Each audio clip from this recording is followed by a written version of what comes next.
So, Anil and Riz, it is such a pleasure to have you both on Filme Shilmy, and thank you so much for such a great film. Hamlet, to be or not to be? I think, Riz, that has been a very important question, I think, in the sort of the characters you've played. You've often played these characters which are sort of, in a way, that are grieving, that are fighting this inner conflict of sorts, and how your mind kind of, in a way, decays, where spirituality then also plays a very important part of that healing, but then you're also suffering at the same time. How has that journey evolved from then to now for you in Hamlet? Yeah, I think that there's no character that's ever been written that's as complex as Hamlet, right? And what that means isn't that you have to try and paint with all the different colors of the rainbow in every scene of Hamlet. What it means is it has the potential to kind of be anything you want it to be. And I think a lot of the time, there's a version of Hamlet that feels like it's very intellectual as a play and as a character, and that he's taking his time working out whether he should do anything or not about his father's murder. And that's never how I saw the play. That's never how I saw the character. And thankfully, that's true for Aneil as well, that we saw this as a very propulsive, kinetic, fast-paced, ferocious, kind of psychological thriller, you know? It's got moments of action in it. And so that was the version of Hamlet, the character, that I wanted to lean into. I wanted to find the guy that isn't the cleverest person in the room, but is the most pressurized and terrified person in the room, and allow that to propel the action forwards.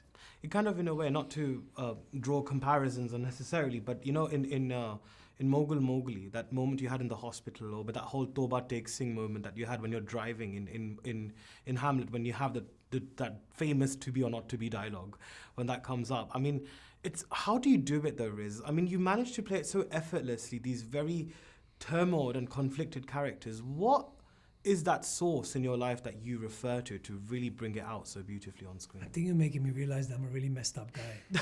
We all are. Maybe I need therapy. I guess like what I would say is that any performance is the joint effort of an entire team on set. And honestly, when you work with directors like Aneil or directors like Darius Madhav on Sound of Metal, they are creating the optimal environment for you to feel free and feel safe and feel protected and supported. So, for example, the decision to shoot To Be or Not to Be in one take uninterrupted, you know, for example, that his decision to say, actually, we're going to put you in a speeding car down a motorway, driving into towards another vehicle, that creates a pressure and a propulsion and a context that you have to respond to. And so you're actually not having to create emotion so much as just react to your environment. And the way that Aneil even lit the environment meant that we can go anywhere. The camera could point anywhere, you can walk wherever you want.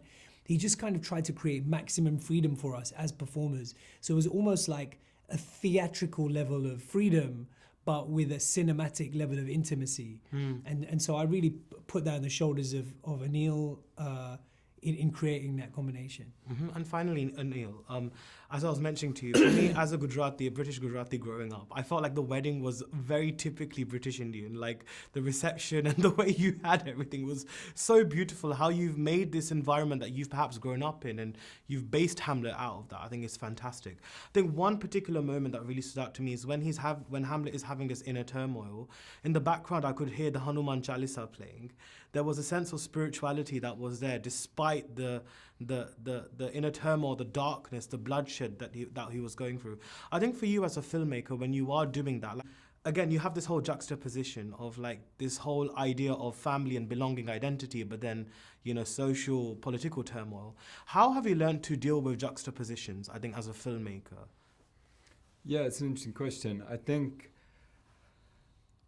they're at the heart of kind of modern existence, particularly perhaps British Asian existence, right? The thing is, you know, British Asian existence, there's these deep ancient spiritual rituals taking place, and yet you're in some like 2 Up, 2 Down in Neasden or whatever, or you're having this huge, colourful, vibrant celebration, wedding celebration.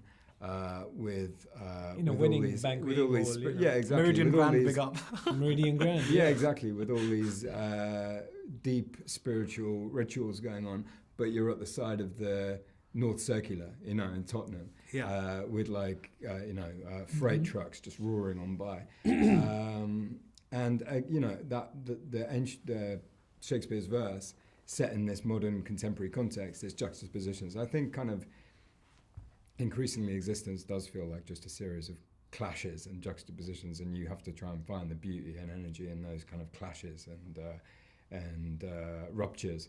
And I think this film was kind of like one long process of doing that. Yeah, I mean, there's so much to say, but unfortunately, we have run out of time. But thank you so much to both of you. Thanks so much. Hamlet is brilliant. Honestly, it's such a fantastic representation. I think it's exactly what I mean when I say for representation. Okay, thank you very much. Thank you. Thank you, brother. So much. So Sheeba and Art, Malik, it's so wonderful to have you both on Filme Shilmy. Thank you so much for joining. Thank you. And congratulations on Hamlet. I mean, honestly, I think there's so many layers of, I think, dissecting the art. I mean, first of all, you have the Shakespearean language that's kept intact. You have the modern times, the sort of Indian backdrop that's there as well, set in Britain, Meridian Grand, big shout out to them as well. There's so many different layers of communication here and understanding and grasping that. And then, of course, there's the emotions. How much of a tough task was it for you as artists to really delve in to every single aspect of that? Big question. Well, I mean, no, it's an interesting question because there's so many layers that you're talking about. I think for the majority of actors, you try to keep it very specific. So the specificity of the scene is what's important. You're trying to work on the scene. You're trying to work on your characters and how that comes together. All the things that you talk about are happening, but they're not part of the scene. Does that make sense? Does that answer your question? Absolutely. So it's a lot of it is reliant on your emotions as an actor, basically, right? It's mostly you're having to delve into it as well as kind of not relying too much on the exteriors. Is that what you're trying to say? What I'm saying is that what the effect of a film is not necessarily what we're trying to do when we're making it, or not me personally. I mean, I think you're the same. What we're trying to do is just be honest about the work that we're doing in that scene. How it affects people is not really part of my process.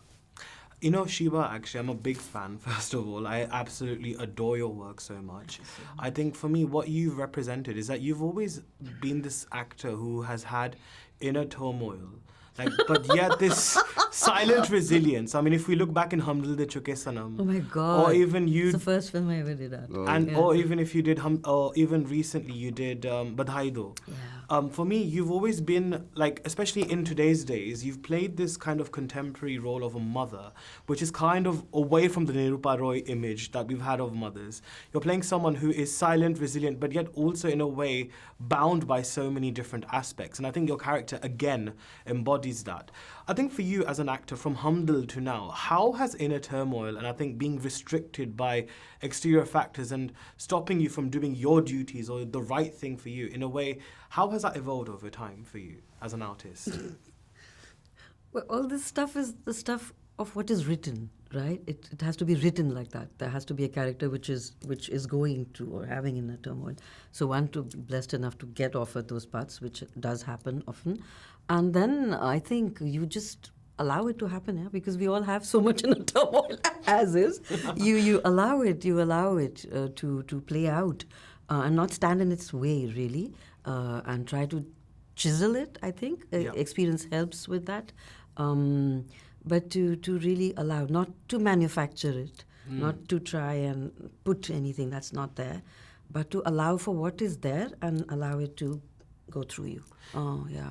It's interesting because I think for us as Indians, we've watched Heather, which is obviously Vishal Bhardwaj's adaptation. I've not seen that. You know, of Hamlet. It's Hamlet. An Indian adaptation. Yeah, Indian adaptation. Right. Yeah. So there's even the scenes when where there is the scene between Hamlet and his mother. It kind of reminded. I could sort of signpost the moments because we've seen the Indian film so much, and it was so lovely to kind of have this adaptation as well. I think for you, it was quite, in a way, we've seen spiraling characters like Dev Das, Kabir Singh, for example. So I guess for you, given the sort of environment that we've seen in Indian cinema, and obviously Shakespeare, which is obviously we've grown up doing.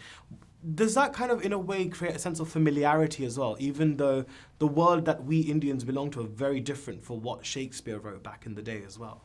I think that's the beauty of Shakespeare, no? I think he speaks to everyone across the board, globally, everywhere. Maybe in outer space as well, I don't know. He speaks to everyone. Yeah. And the heart of Shakespeare is the absolute simplicity, in a way, I think, of a core emotion. It's like everything you can take. I think if you just strip Shakespeare of a lot of stuff around it, if you pare it down to just a story, I think the story will speak, his stories will speak to everyone. That's why it's so, there was a wonderful line, it says it's so timeless and yet so timely always, you know.